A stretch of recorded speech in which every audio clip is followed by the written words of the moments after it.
வணக்கம் ஜெயர் பாலு சார். எப்படி இருக்கீங்க? நல்லா இருக்கேன். நிறைய விஷயங்கள் நம்ம பேசியிருக்கோம், தொடர்ந்து பேசிக்கிட்டு இருக்கோம்.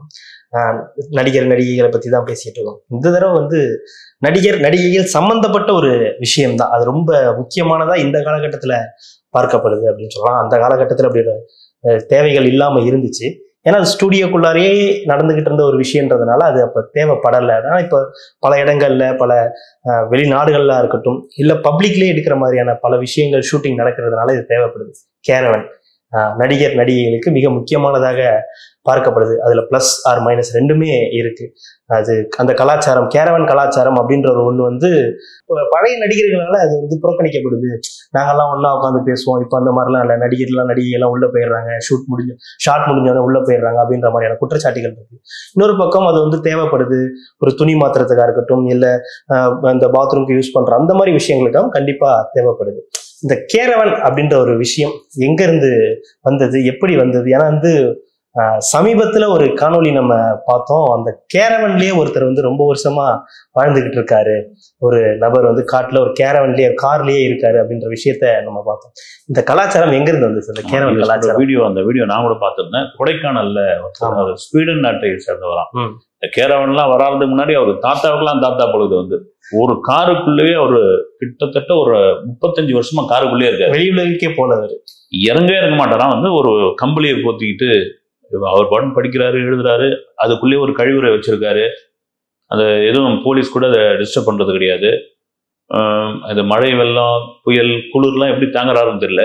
அவர் ஒரு இன்டர்வியூ ரொம்ப ஆச்சரியமா இருந்தது. அப்பதான் நினைச்சேன் நான், கேரவன் இப்ப கிடையாது, 35 வருஷத்துக்குள்ளே கொடைக்கானல் ஒருத்தர் தன்னுடைய கார் கூட இல்லை, அது ஒரு ஜீப் மாதிரியான விஷயத்த யூஸ் பண்ணாரு. நீங்க சொன்ன மாதிரி இப்போ இருக்கிற காலகட்டத்தில் கேமரா இல்லாம கூட படப்பிடிப்பு போயிடுவாங்க. நான் கேரவன் இல்லாம போக மாட்டேன்ற நிலைமைக்கு தான் வந்தாச்சு. நீங்க சொன்னதுதான் நீங்க அருமையான ஒரு விஷயம் சொன்னீங்க. இந்த 90கள் காலகட்டங்கள்ல எனக்கு தெரிஞ்சு ஏவிஎம்குள்ள அப்படி நுழைஞ்சீங்கன்னு வச்சுங்க, நீங்க ஜென்ரேட்டர் வண்டி இருக்கு இல்லைங்களா, அதை வச்சு அத்தனை ஷூட்டிங் நம்ம தெரிஞ்சுக்கலாம். நம்ம உள்ள நுழையும் போது செக்யூரிட்டி கூட சொல்லிடுவாரு, சார் ஒரு 6 ஃப்ளோர்ல ஷூட்டிங் நடந்துட்டு இருக்கு அப்படின்னு. வெளியே பாத்தீங்கன்னா சேர் போட்டு உட்காந்துட்டு ஜேன்னு உட்காந்துட்டு இருக்காங்க. இந்த பக்கம் பார்த்தீங்கன்னா பிரபு உட்காந்துட்டு, அங்க பக்கம் சத்யராஜ் ஷூட்டிங் நடந்துட்டு இருக்கோம், விஜயகாந்த். இப்படியா அது என்னன்னா ஒரு விதத்துல ஒரு ஆரோக்கியமான ஒரு விஷயமா இருந்தது. அப்ப பெரிய ஆர்டிஸ்டா இருந்தா அவங்களுக்கு யூஸ் பண்றதுக்கு மேக்கப் ரூம் இருக்கும். அந்த மேக்கப் ரூம் பயன்படுத்திப்பாங்க. நீங்க அவுட்டோர்னா வேற வழியே கிடையாது. ஒரு வீடை பேசிப்பாங்க. ரொம்ப ஒரு கிராமப்புறங்கள்ல வேற எங்கன்னா போயிட்டாங்கன்னா அங்க இருக்கிற ஒரு வீட்டை பேசிப்பாங்க. அந்த ஊர்ல இருக்கிற பெரிய மனுஷர் கிட்ட சொல்லி ஒரு பெரிய பங்களா மாதிரியான ஏற்பாடு பண்ணிடுவாங்க. இப்பொழுதைய காலகட்டங்களில் கேரவன் ரொம்ப ரொம்ப ரொம்ப முக்கியமான சினிமா நட்சத்திரங்கள் தவிர பார்த்தீங்கன்னா பர்சனலாகவும் கேரவன் வச்சுக்கிறாங்க. ஆமா, இதுல எனக்கு தெரிஞ்சு கேரவன் வந்த பிறகு கூட கேரவனுக்குள்ள உட்காராதவர் விஜயகாந்த் உட்காரவே மாட்டாங்க. நான் எங்கலண்ணான்னு ஒரு படப்பிடிப்பு தளத்துல, அப்புறம் ராஜ்யம்னு ஒரு படப்பிடிப்பு தளத்துல எல்லாம் இன்டர்வியூ பண்ணியிருக்கேன். அவர் தொடர்ச்சியா அப்பெல்லாம் போயிட்டு ஒரு அரை மணி நேரத்துல இன்டர்வியூ பண்ணிட்டு வரதெல்லாம் கிடையாது. தொடர்ச்சியா அவங்கள பார்க்கறது. அப்போ செல்போன் இல்லாத காலகட்டங்கள்ல மீட் பண்றது, அடுத்த நாள் வாங்கன்னு சொல்றது, அப்போ நடக்கிற சும்மா வந்துட முடியாது இல்லைங்களா. மற்ற ஆர்டிஸ்ட்லாம் பார்த்துட்டு போது இப்படி ஒரு சின்ன ஒரு டவலை போட்டுக்கிட்டு என்ன நடக்குது ஏது, அப்போ இருக்கிற ஆர்டிஸ்ட்டுங்களை, சின்ன சின்ன ஆர்டிஸ்ட்டுங்களை என்ன உங்களுக்கு பிரச்சனை, இதுதான் ஒரு நல்ல ஆரோக்கியமான ஒரு விஷயம். கேட்கறது. ஒரு சேர் போட்டு உட்காந்துருப்பாரோ, அந்த கேரவன் சும்மாவே இருக்கும். இன்னைக்கு பார்த்தீங்கன்னா ரொம்ப முக்கியமான ஒரு விஷயமா மாறிடுச்சு.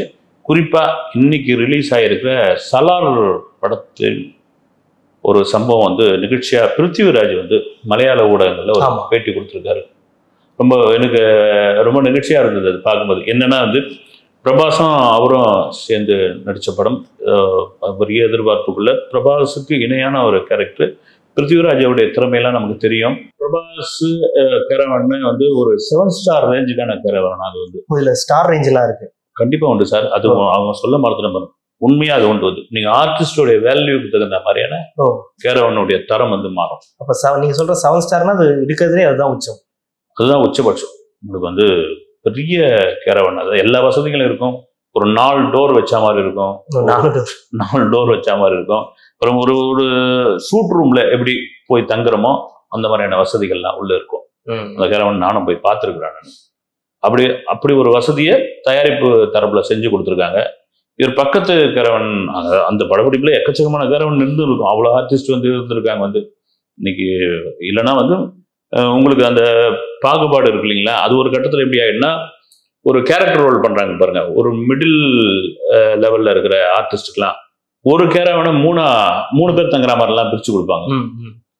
இப்போ இவர் வந்து பிரபாஸ் ஒரு நாள் பிருத்திவிராஜோட கேரவனுக்குள்ள போகும்போது உள்ள போய் எப்படி உட்காந்து பேசிட்டு இருக்கும்போது பார்த்துருக்காரு. வந்து ஒரு நார்மலான ஒரு கேரவன், நமக்கு இந்த வசதி பண்ணி கொடுத்தாங்க. இந்த படத்துல நமக்கு இணையான ஒரு கேரக்டர் இவர் பண்ணியிருக்காரு. இவர் மலையாளத்துல பெரிய ஆர்டிஸ்ட், நல்ல டைரக்டரு. இந்த படத்துல ஒத்துக்கிறது பெரிய விஷயம். ஏன்னா பிருத்திவிராஜ் கொஞ்சம் அவரு உண்டு வந்து ரொம்ப ஆட்டிடியூட் காட்டுவாரு, அதெல்லாம் உண்டு. அப்படி இல்லைன்னு பேரெல்லாம் இருக்கிற பொழுது இவருக்கா மனசு மாதிரி வெளியே வந்து உடனடியா ப்ரொடக்ஷன் டீம் கிட்ட சொல்லி டிட்டோ என்னுடைய கேரவன் மாதிரியே வந்து அவருக்கு வந்து டிசைன் பண்ணி நீங்க இமிடியட்டா கொடுக்கணும்னு ஒரே நாள்ல அதை பண்ணி கொடுத்துருக்காங்க. அவர் ரொம்ப பெரிய மகிழ்ச்சி ஆகி போய் திரும்ப எல்லா ஊடகங்களையும் சொல்லிட்டு வந்த விஷயம் வந்து இந்த கேரவன் சொல்லும் பொழுது சமீபத்திய எனக்கு அதுதான் ஞாபகத்துக்கு வந்தது. இது நீங்க சொல்றது இப்போ அந்த ஓகே, அந்த தெலுங்குல மலையாள நடிகருக்கு அவர் கொடுத்த ஒரு கேரவன் அப்படின்ட்டு, தமிழ்லையும் அந்த நடிகை உச்ச நட்சத்திரங்கள்லாம் இருக்காங்க இல்லையா? இப்போ நம்ம உச்ச நட்சத்திரங்கள்லாம் ரஜினிகாந்த், கமலஹாசன், விஜய், அஜித் அப்படின்னு எல்லாருமே இந்த கேரவன் கலாச்சாரம் தான் அவங்களுக்கு எல்லாருக்குமே இருக்கு. இதுல ரஜினி, கமல் கூட அவுட்டோர் ஷூட்டிங், வெளியே ஷூட் இது பண்ணலாம் நம்ம பார்த்துருக்கோம். பட் விஜய், அஜித் எனக்கு தெரிஞ்சு பெரும்பாலும் கேரவன் தான் அந்த காலகட்டத்தில் தான் அவங்க உள்ளே வராங்க. இவங்கெல்லாம் எப்படி எந்த மாதிரியான கேரவன் யூஸ் பண்ணிட்டு இருக்காங்க? இல்லை, எனக்கு தெரிஞ்சு பார்த்தீங்கன்னா இங்கே ஹைடெக் கேரவன் வச்சுக்கிட்டு கமல் சொந்தமாகவே வச்சிருக்காரு. அப்படியா? சொந்தமாகவே வச்சிருக்காரு. நம்ம இப்போ அந்த பிரபாஸ் 7 ஸ்டார் சொன்னோம் இல்லைங்களா, அதை விட ஒரு படி மேலன்னு கூட சொல்லலாம். அவர் குறிப்பாக அந்த மையம் கட்சி ஆரம்பிச்சதுலேருந்து கோயம்புத்தூருக்கு பயணம் பண்ணது, அங்கே சுற்றுப்பயணம் பண்ணதுக்கெல்லாம் வந்து சொந்தமாகவே வச்சிருக்காரு. அவ்வளோ சகல வசதிகளும் இருக்கு. சமீபத்தில் வந்து ஒரு முக்கிய மத்திய அமைச்சர் கூட அந்த கேரவனை வாடகைக்கு வாங்கி போயிருக்காங்க. சென்னைக்கு வந்தவங்க வந்து வாங்கி போய் அதை யூஸ் பண்ணிட்டு அதை கொடுத்துருக்காங்க. வாடகைலாம் வேணான்ட்டார் அவர் வந்து கேள்விப்பட்டு. அவர் வந்து அங்கே டெல்லியில் அந்த மாதிரியான ஒரு கேரவன் தான் யூஸ் பண்ணுவாராம். இங்கே வாங்கி இது பண்ணியிருக்காங்க. இதெல்லாம் விட முக்கியமாக கேரவன்லேயே பயணம் பண்ண ஒரு நடிகர் இருக்கார், ரகுவரன். ஒரு இடத்துல உடல் ரொம்ப உடல் பாதிப்படைந்த உடனே அந்த கம்பெனி காரில் ஏறி இறங்கி தன்னால் முடியலன்ட்டு ஃபுல்லாக வந்து அவுட்டோரே கேரவனில் போனால் சொந்தமாக கேரவன் வாங்கிட்டார். டி நகரில் எனக்கு தெரிஞ்சு ஜெகதாம்பால் ஸ்ட்ரீட்டை பாண்டி பஜாரில் டாக்டர் நாயர் ரோடு பக்கத்தில் இருந்தது அவரோட வீடு. அந்த தெருவில் அந்த கேரவன் நிறுத்தி வச்சிருக்கேன். அது பக்கத்தில் அலுவலகத்தில் தான் நான் வேலை பார்த்துருந்தேன். அதுக்கு அடுத்த தெருவில் உள்ள பார்த்தீங்கன்னா பெரிய சாய்பாபா படமாக ஒட்டியிருக்கேன். நான் அவரை மீட் பண்ணியிருக்கேன். நான் உள்ள கேரவனுக்குள்ள அவ்வளோ இதுவாக இருக்கும், பக்திமயமாக இருக்கும். அவர் ஆரம்பிச்சார். நீங்கள் கமலுக்கு சொல்லலாம். கமலுக்குன்னு சொல்லும் பொழுது அப்போ இவர் சொந்தமாக வாங்கியிருக்க மாட்டார். வசூல்ராஜா MBBS உடைய படப்பிடிப்பு பச்சைபாஸ் காலேஜ் இருக்க குஷால்தாஸ் கார்டனில் நடந்துகிட்டு இருந்தது. அப்போ நான் இயக்குனர் சரணை பார்க்க போவேன். மற்ற இதெல்லாம் இருக்கும்போது பார்த்தீங்கன்னா கேரவனில் அவரை சந்திக்க வர ஒரு முக்கியமான நபர்களை வந்து சில பேரை வந்து வெளியே வச்சு பேசுவார், சில பேரை உள்ள வச்சு பேசுவார். சில பேரை வெளியே, சில பேரை உள்ள அவருடைய விருப்பம் அது. ஆனால் அது உள்ளவும் கூப்பிட்டு பேசலாம் இல்லைங்களா, அது பேர் சொல்ல விரும்பல. வெளியே வச்சு பேசுறவர் வந்து ஒரு பேராசிரியர்னு வச்சுங்க, நல்ல பேச்சாளர் வந்து இது போதும், இந்த லீடு தெரிஞ்சுப்பாங்க. அதுதான் அது சரி, அவருடைய குணம் அது. தன்னுடைய கேரவனில் யார் வரணுன்ற ஒரு விஷயம் இருக்கு இல்லைங்களா. ஓகே, அது இதுவான ஒரு விஷயம். விஜய், அஜித், ஒருவேளை கமல் அந்த பேராசிரியருக்கு பிடிக்காம இருந்திருக்கலாம் கேரவன்ல உட்காந்து பேசுறது கூட, அப்படி கூட எடுத்துக்கலாம். கரெக்ட், நம்ம பாசிட்டிவா கூட எடுத்துக்கலாம். ஆமா, சொன்ன மாதிரி சார் இப்படியே இயற்கையாக உட்காந்து இந்த காத்தோட்டமாக உட்காந்து பேசலாமே. ஓகே, நம்ம இப்படி வந்து ஒரு இதோ பிரமாதமாக சொன்னீங்க நீங்கள் வந்து. ஒருவேளை அவர் கூப்பிட்டு இருந்து சார் அது உள்ள என்ன சார் ஒரே ஏசி வண்டிக்குள்ளே உட்காந்துக்கிட்டு ஃப்ரிட்ஜுக்குள்ளே உட்காந்துக்கிற மாதிரி இருக்குது, வெளியே காத்தோட்டமாக உட்காருவோம் அப்படின்னு சொல்லி உட்காந்து பேசியிருந்தாலும் வாய்ப்பு இருக்குது. நீங்கள் சொன்னோன்னு இன்னொரு விஷயம் ஞாபகத்துக்கு, கேரவன் அப்படின்னோடனே உச்சபட்ச கேரவன் அப்படின்னாலே ஒரு தெலுங்கு நடிக்கிறது தான் அப்படின்னு சொல்லப்படுது. அப்படிதான், உண்மைதானா? அது 100% உண்மை சார். சமீபத்தில் வாங்கியிருக்காரு. வாங்கியிருக்காருன்னா அவரே டிசைன் பண்ணியிருக்காரு கேரவனை. அது வந்து அவர் இந்த மாதிரியான மாடல்கள், இந்த மாதிரியானலாம் வேணும் அப்படின்னு சொல்லிட்டு கிட்டத்தட்ட இந்த ஓப்ராய் ஹோட்டல்ஸ் இருக்கு பாருங்க துபாயில், அதில் ஒரு ரூம் போட்டால் எப்படி வந்து இருக்கும் அந்த மாதிரியான ஒரு வசதி அந்த கேரவனுக்குள்ள இருக்கு. அவர் நடிகர் அல்லு அர்ஜுன் கிட்டத்தட்ட 8 கோடி ரூபாயில் அந்த கேரவனை ரெடி பண்ணியிருக்காரு. புஷ்பாவுக்கு அப்புறமா புஷ்பா 2 அதில் தான் பயணம் பண்ணிட்டு இருக்காரு. அதுக்கு ஒரு பேட்டியும் கொடுத்துருந்தார். எனக்கு அது பிடிச்சிருக்குது, என் வசதிக்கு அது தேவைப்படுது, நான் எது நினைச்சாலும் பெருசாக தான் திங்க் பண்ணுவேன், பெருசாக தான் ஆசைப்படுவேன். அந்த பெருசாக ஆசைப்படுற அளவுக்கு என்னுடைய ரசிகர்கள் என்னை வந்து அந்த உயரத்தில் கொண்டு வந்து வச்சிருக்காங்க அப்படின்னு ஓப்பனாக சொல்றாரு. வந்து வசதி இருக்குது, நான் பயன்படுத்திக்கிறேன் அப்படின்னு. நாய் தேங்காய் ஓட்டு கதை தான் வந்து அது தானும் சாப்பிடாம அடுத்தவங்களும் சாப்பிட விடாம ஊட்டினே போயிட்டு இருப்பாங்க சில பேர். உதாரணத்துக்கு சொல்றேன், நான் இருக்கிற காசு சம்பாதிக்கிறேன், நல்லா அனுபவிக்கிறேன், ரைட் இத்தனை கோடியில் நான் வந்து ஒரு கேரவன் ரெடி பண்ணிட்டேன், உள்ள ஜெஜன்னு இருக்கேன், வெளியே வந்து நீங்க மண்ணுலயோ கல்லுலயோ காட்டுலயோ நடிக்க சொன்னா நடி அடிக்கிறேன், உள்ள போனவனே நான் ஸ்டார் ஹோட்டல்ல இருக்கிறேன். அது அவருடைய குணம் வந்து உண்மைதான். அதே மாதிரி இந்த தெலுங்கு நடிகர் நடிகைகள் தான் அதிகமா இந்த கேரவன் வந்து கொஞ்சம் பிரம்மாண்டமா யூஸ் பண்றாங்க அப்படின்ற ஒரு, இப்போ நம்ம தமிழ் நடிகர்களும் எல்லாருமே யூஸ் பண்றாங்க. அப்படி நீங்க சொல்லும் போது இப்போ பிரபாஸ் அந்த லிஸ்ட்ல வராரு, அல்லு அர்ஜுன் அந்த லிஸ்ட்ல வராரு, நடிகையில ராஷ்மிகா வந்தனாவும் ஒரு முக்கியமான ஒரு கேரவன் யூஸ் பண்றாங்க. இப்ப சமீபத்திய செய்தி அது. ஆமா, நான் நேரடியாக பார்த்தது வந்து டி நகர்ல இருக்கிற ஆட்சி ஹவுஸ்ல ஒரு படத்தினுடைய படப்பிடிப்புக்கு வந்திருந்தாங்க. டியூ கொடுக்க மாட்டேன் அப்படின்னாங்க. சரி போய் தான் பார்க்கலாம் அப்படின்னு. ஒரு மழை காலம் அது, போன வருஷம் நினைக்கிறேன் இது மாதிரி டிசம்பர் மாதம் நவம்பர் மாதமாகும். உள்ளே கேரவலுக்குள்ளே வாங்கன்னு சொல்லும்போது பார்த்தா எனக்கு பயங்கர பிரம்மாண்டமாக இருந்தது, அவ்வளோ வசதி. அதை தாண்டி பார்த்தீங்கன்னா ஒரு குக்கு, ஒரு சமையல்காரரை கூடவே கூட்டின்னு வராங்க. அந்த கேரவன் இல்லைன்னா அவங்க படப்பிடிப்பில் கலந்துக்க மாட்டாங்களாம். அது கேரவன்னே சொல்ல முடியாது. உள்ளே போயிட்ட பிறகு பார்த்தீங்கன்னா வீடு தான் அது.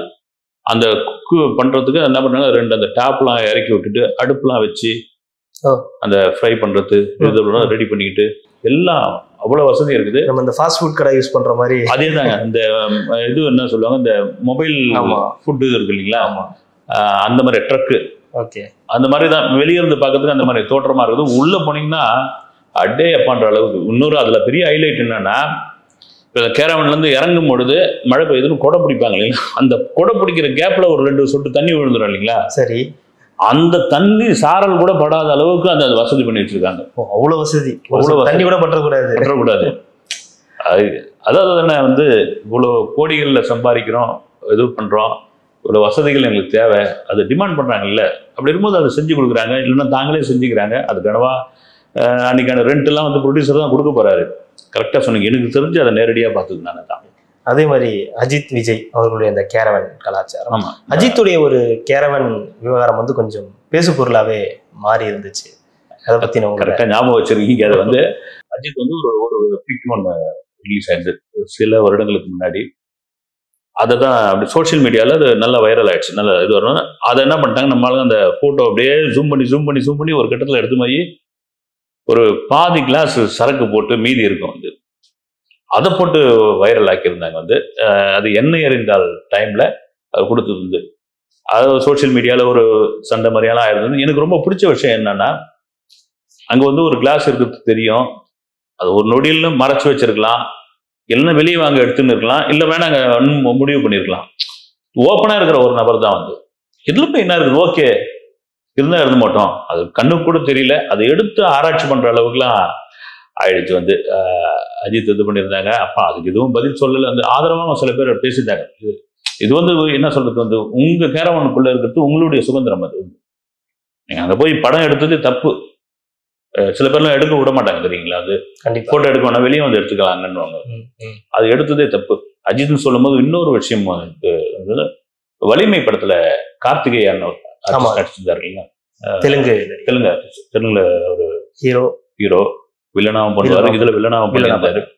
அப்போ ஒரு ஸ்டண்ட் சீன்ல வந்து அஜித்தோட பைக் வந்து விபத்துக்குள்ளாகி ஏறக்குறைய பைக்கு முக்கால்வாசி கண்டமாகி போச்சு. இவருக்கும் சரியான அடி, ஆனா எழுந்தோன்னு யூனிட்டே பதறி போய் இவரும் கார்த்திகை வந்து என்ன ஒன்றும் இல்லை எல்லாம் ஈஸி, ஒன்றும் இல்லை, சின்ன ஒரு சிராய்ப்பு தான், அது கூட இல்லை, வண்டி என்ன ஆயிடுச்சு பாருங்க, வண்டியை ரெடி பண்ணுங்க. அவர் வண்டி மேலதான் திரும்ப சொல்லிட்டு இருக்காராம், இன்னைக்குள்ள ரெடி பண்ணுங்க, சீக்கிரமா ரெடி பண்ணுங்க, இந்த காட்சி எடுத்து ஆகணும், இந்த ரெடி ஆகிறதுக்குள்ள மற்ற காட்சியெல்லாம் நீங்க எடுத்துட்டு இருக்கு. டைரக்டருக்கு அவ்வளவு எதுவும் சொல்லிட்டு இருக்காரா. ஆனா அவருக்கு அடிப்பட்டது எதுக்கானதுன்னு தெரிஞ்சா அப்படி மெதுவா பக்கத்துல இருந்த இவர் கேரவன் ரொம்ப தூரத்துல இருந்திருக்குது அஜித். அதுக்கு அந்த ஸ்பாட்டுக்கு பக்கத்துல இருந்த கேரவன் கார்த்திகேயாவது உங்க கேரவனை யூஸ் பண்ணிக்கிட்டோமான்னாராம். வந்து சார் நீங்களும் வாங்க அப்படின்னு சொல்லிட்டு உள்ள போய் அந்த சட்டையை கட்டினவருக்கு பார்த்தீங்கன்னா அந்த விழுந்த வேகத்துல அங்கங்க அடியான்.